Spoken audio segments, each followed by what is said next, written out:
Hello दोस्तों, programming lab channel में आपका स्वागत है। दोस्तों, प्रोग्रामिंग लैब चैनल में क्या है कि हम सी प्रोग्रामिंग का ट्यूटोरियल देख रहे हैं। उसके लिए मल्टीपल वीडियोस भी हमने कवर किए और एक प्लेलिस्ट बनाया है। तो प्लेलिस्ट कवर करोगे ना तो आप सी प्रोग्रामिंग इजीली सीख पाओगे, क्योंकि आप सीक्वेंस बाय सीक्वेंस वीडियो जाओगे ना तो आप सी प्रोग्रामिंग सीखने में इजी रहेगा, क्योंकि कुछ टॉपिक्स कुछ प्रीवियस टॉपिक पे डिपेंड रहता है। तो आप इजीली सी प्रोग्रामिंग सीख पाओगे जब प्लेलिस्ट इंटायरली कवर करोगे। तो अभी वीडियो अच्छा लगे ना तो लाइक कर सकते हो, अपने फ्रेंड के साथ शेयर कर सकते हो।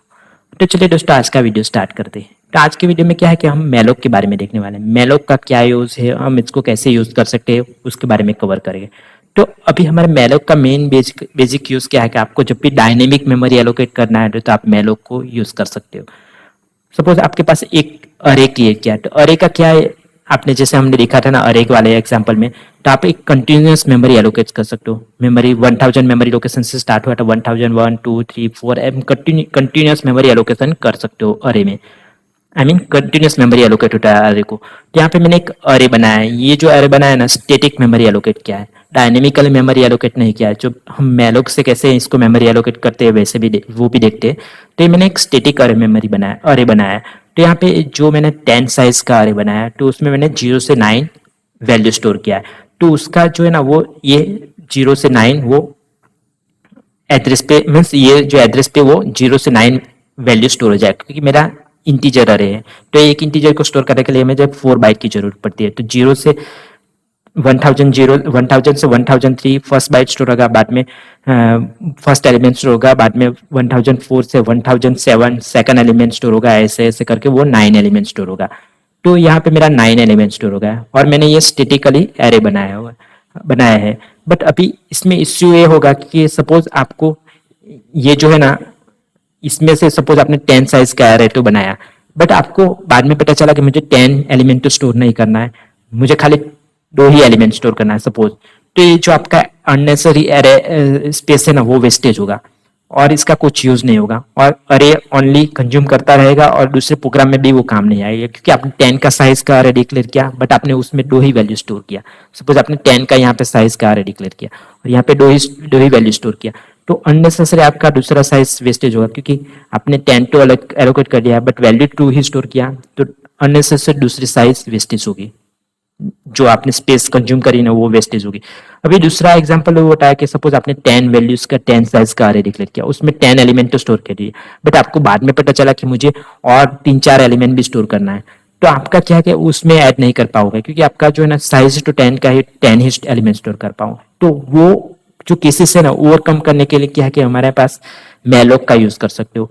और मेलोक क्या है कि डायनेमिक मेमोरी एलोकेट करता है, तो उस केसेस में आप मेलोक यूज कर सकते हो। मेलोक कैसे, उसका क्या मीनिंग है, तो मेलोक मीन्स मेमोरी एलोकेशन। तो वो क्या करता है, डायनेमिकली आपको मेमोरी एलोकेट कर सकता है। तो इसमें क्या है कि आपको क्या है कि क्या चीजें पास करनी पड़ेगी, तो उसके बारे में देखते हैं। तो मेलोक का सिग्नेचर क्या है, तो मेलोक में क्या है कि आप साइज स्पेसिफाई करना पड़ेगा, कितनी बाइट ऑफ साइज आपको मेमोरी रिक्वायरमेंट, कितना बाइट ऑफ मेमोरी आपको रिक्वायरमेंट है, तो वो बाइट आपको स्पेसिफाई करना पड़ेगा। तो आप मेलोक का कैसे यूज कर सकते हो, तो इसके लिए आपको क्या है कि मेलोक उसमें साइज स्पेसिफाई करना पड़ेगा, वो फंक्शन कॉल करने के बाद आपको उसको टाइप कास्ट करना पड़ेगा और उसको पॉइंट करना पड़ेगा वो एक पॉइंटर से। जैसे यहाँ पे पीटीआर के है ना, वो एक मेरा पॉइंटर है, तो पॉइंटर जो है ना वो ये पर्टिकुलर कास्ट टाइप का वो मेरा पॉइंटर बनाया हुआ है। तो इसको एक एग्जांपल से आप लिख लेंगे तो क्लियर हो जाएगा आपको। तो यहाँ पे मैंने मेलोक यूज किया है। तो मेलोक को क्या है कि हम क्या स्पेसिफाई कर सकते हैं, नंबर ऑफ बाइट, जितना मुझे साइज का रिक्वायरमेंट है ना वो स्पेसिफाई कर सकते हैं। वो क्या रिटर्न करता है, वॉइड पॉइंटर। तो हमने पॉइंटर वाला वीडियो में कवर किया था, वॉइड पॉइंटर भी एक पॉइंटर है। तो वॉइड पॉइंटर क्या है कि हम उसको किसी भी टाइप में कास्टिंग कर सकते हैं, हम किसी को भी असाइन कर सकते हैं, इसलिए एक वॉइड पॉइंटर है। तो यहाँ पे एक वॉइड पॉइंटर रिटर्न कर रहा है, तो उसको हम सपोज इंटीजर अरे बना रहे, तो इंटीजर में कास्ट करते हैं, कैरेक्टर बना रहे तो कैरेक्टर में भी कास्ट कर सकते हैं। तो यहाँ पे मैं मेलोक कॉल कर रहा हूँ, तो इस नंबर ऑफ साइज स्पेसिफाई करूंगा। जैसे यहाँ पे आप देख सकते हो, तो मैंने मेलोक कॉल किया, उसमें 10 into multiply by size of integer. तो मेरे साइज ऑफ इंटीजर कितना रहेगा, 4 रिटर्न करेगा। तो 4 इंटू 10 40 बाइट में रिक्वेस्ट करूंगा मेलोक को, और वो 40 बाइट एलोकेट करेगा मेरे को, और कंज्यूम मीन्स इतना मेरा को एलोकेट कर देगा और एक इंटीजर पॉइंटर रिटर्न करेगा। वो एक वॉइड पॉइंटर रिटर्न करेगा, और इसको मैं इंटीजर पॉइंटर में कास्ट करूंगा, क्योंकि मुझे यहाँ पे इंटीजर का अरे बनाया है, तो मैं यहाँ पे इंटीजर पॉइंटर डिक्लेयर करूंगा और यहाँ पे उसको कास्ट करूंगा। तो मैंने यहाँ पे आपको एग्जांपल में बताया कि कैसे हम इसको कास्टिंग कर सकते हैं। तो यहाँ पे सेम मैंने चीजें यहाँ पे इमेज में डाला है। तो आप जब भी ये करोगे ना, तो आपका क्या है कि ये पॉइंटर का अरे बनेगा। पॉइंटर का जैसे पॉइंटर, ये पॉइंटर पॉइंटर 0 जो है ना वो फर्स्ट एड्रेस को पॉइंट करेगा, पॉइंटर 1 है ना सेकंड एड्रेस को, पॉइंटर 2 ऐसे। ये जो आपका पॉइंटर है ना वो आपको ये अरे को पॉइंट करेगा। तो आपका जो है ना ये पर्टिकुलर एड्रेस में आपका memory consume means malloc allocate कर देगा, उसमें पर्टिकुलर वैल्यू स्टोर करें, वैल्यू स्टोर कर सकते हैं हम। तो हम एक प्रोग्राम से भी आप देख लेते हैं कि कैसे हम मेलोक का यूज कर सकते हैं। तो यहाँ पे मैंने एक प्रोग्राम बनाया है। तो आप यहाँ पे देख सकते हैं कि मैंने इंटीजर पॉइंटर बनाया है। तो क्योंकि मेलोक मुझे continuous memory chunk of memory return करेगा, उसको पॉइंट करने के लिए मुझे एक पॉइंटर की जरूरत पड़ती है। जैसे मैंने टाइप कास्ट में बताया ना, वो जो भी वॉइड पॉइंटर रिटर्न करेगा उसको मुझे स्टोर करना पड़ेगा, राइट।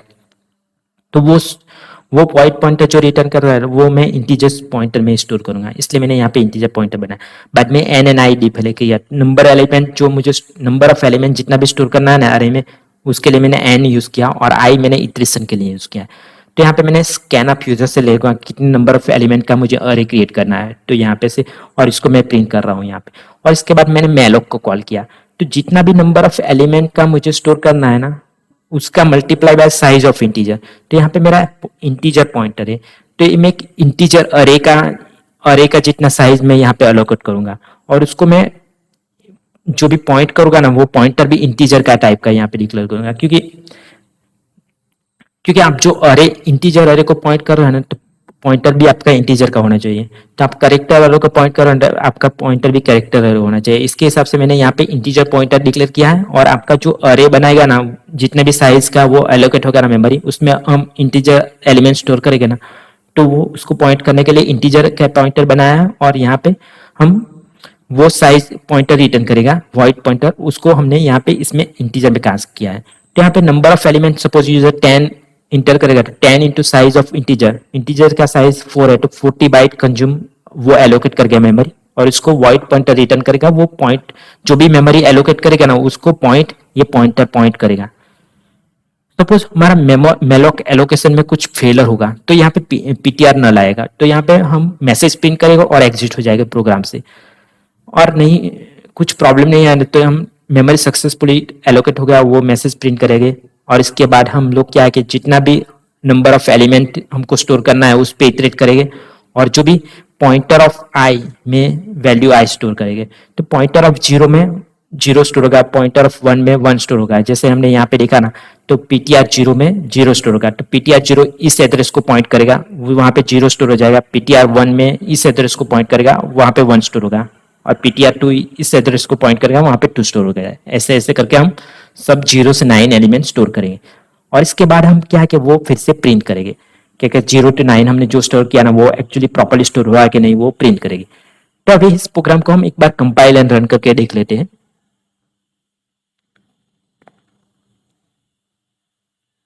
तो सपोज यहाँ पे मैं 10 इंटर करता हूँ, तो यहाँ पे आप देख सकते हो कि मेरा जो मेमोरी है ना वहाँ पे सिलेक्टेड नंबर ऑफ एलिमेंट 10 जो यहाँ पे मैंने मैसेज प्रिंट किया ना वो प्रिंट हुआ, जो 10 मैंने इनपुट डाला वो। और इसके बाद memory successfully allocated using malloc, ये वाला मैसेज प्रिंट हुआ क्योंकि मेरा फेलर नहीं हुआ है, सक्सेस हुआ, तो यहाँ पे आया।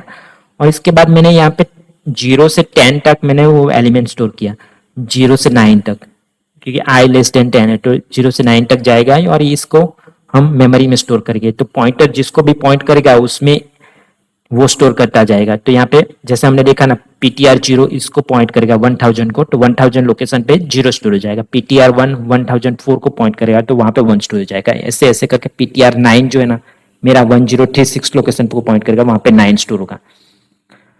तो वैसे मेरा 0 से 9 एलिमेंट स्टोर हुआ और इसको हिसाब से मैंने यहाँ पे प्रिंट किया है पीटीआर 0 1 2 3 करके। तो यहाँ पे 0 से 9 मेरा प्रिंट हुआ। तो इसके वीडियो में हमने क्या है कि मेलोक के बारे में देखा। तो मेलोक में क्या चीजें आपको ध्यान में रखनी है कि यहाँ पे नंबर ऑफ बाइट स्पेसिफाई करना पड़ेगा आपको। जितने भी बाइट का आपको रिक्वायरमेंट है ना वो बाइट आपको स्पेसिफाई करना पड़ेगा। तो एक चीज आपको मैं हिंट में देता हूँ कि आपका सपोज 10 एलिमेंट का अरे स्टोर करना हो और वो अरे का टाइप इंटीजर है, तो आपको क्या है कि साइज ऑफ में वो टाइप पास करना है। क्योंकि मेरा अरे का टाइप इंटीजर है, तो यहाँ पे साइज ऑफ में मैं इंटीजर पास करूंगा, और कितने नंबर ऑफ एलिमेंट स्टोर करना है ना, वो यहाँ पे मल्टीप्लिकेशन में पास करूंगा। तो यहाँ साइज ऑफ इंटीजर से मुझे क्या पता चल गया, एक एलिमेंट का साइज, और मुझे कितना एलिमेंट स्टोर करना है, तो 10 एलिमेंट, तो 10 टू 4 40 बाइट का मुझे वो ऑक्यूपाई हो जाएगा साइज।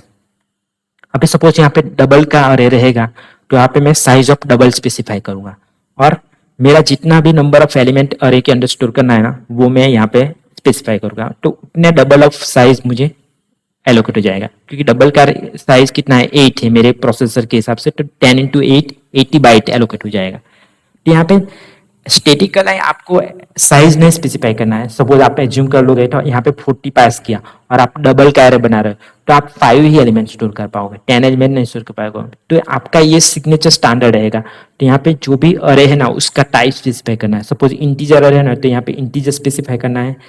फ्लोट अरे है तो यहाँ पे फ्लोट स्पेसिफाई करना है। डबल अरे है ना, तो डबल स्पेसिफाई करना है। और यहाँ पे जो है ना, नंबर ऑफ एलिमेंट आपको स्टोर करना है ना, वो स्पेसिफाई करना है। तो एक एलिमेंट का साइज से पता चलेगा, और उसको हम मल्टीपल नंबर ऑफ एलिमेंट जितना स्टोर करना है उससे मल्टीप्लाई करा, टोटल नंबर ऑफ बाइट मिल जाएगा। और ये जो है ना मैलक हमने बताया ना, तो वो एक वॉइड पॉइंटर रिटर्न करता है। तो वॉइड पॉइंटर रिटर्न करता है और उसको हम किसी में भी कास्ट कर सकते हैं। तो यहाँ पे मैंने इंटीजर में कास्ट किया, क्योंकि मेरा अरे इंटीजर टाइप है। तो इंटीजर में टाइप है ना, तो इसलिए मुझे इंटीजर में कास्ट किया करना पड़ा, और पॉइंटर भी इंटीजर का ही बनाना पड़ा। सपोज मेरा अरे कैरेक्टर होगा ना, तो मैं इसको कैरेक्टर स्टार में कास्ट करता, और मेरा पॉइंटर भी कैरेक्टर का रहता। और फ्लोट का रहेगा ना, फ्लोट स्टार में कास्ट करूंगा, और फ्लोट वाला पॉइंटर रहेगा।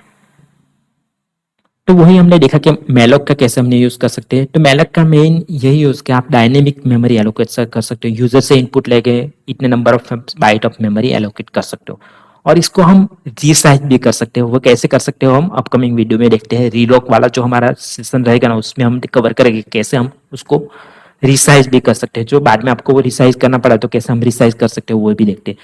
अभी इस वीडियो में एक और चीज मुझे आपको बताना था कि सपोज हमने ये 10 एलिमेंट तो हमने स्टोर किया। सपोज मैंने इसमें 5 एलिमेंट को ही इनिशियलाइज किया, अभी और दूसरे 5 एलिमेंट है ना, उसको मैंने इनिशियलाइज नहीं किया। तो दूसरे जो 5 एलिमेंट है ना, उसमें गार्बेज वैल्यू रहेगा। मैलॉक खाली मेमोरी आपको एलोकेट करता है, उसमें इनिशियलाइजेशन नहीं करता है। तो जैसे हम प्रोग्राम को रन करके देख लेते हैं यहाँ पे। तो यहाँ पे 10 में वैल्यू डालता हूँ यहाँ पे। तो यहाँ पे आप देख सकते हो कि जो 5 एलिमेंट था ना इनिशियली, उसको मैंने 0 से 4 इनिशियलाइज कर दिया था, बट दूसरे को मैंने इनिशियलाइज नहीं किया, तो यहाँ पे गार्बेज वैल्यू आया। तो एक चीज आपको ये ध्यान में रखनी कि मैलॉक डायनेमिक मेमोरी एलोकेट करता है, बट उसको इनिशियलाइज नहीं कर सकता है, इनिशियलाइज नहीं कर सकता है डिफॉल्ट वैल्यू से। तो आपको मैलॉक के बारे में कुछ समझने को मिला, सीखने को मिला, तो इस वीडियो को लाइक कर सकते हो, अपने फ्रेंड के साथ शेयर कर सकते हो, और ऐसे यूजफुल वीडियो के साथ हम नेक्स्ट टाइम मिलते हैं। तब तक के लिए बाय बाय।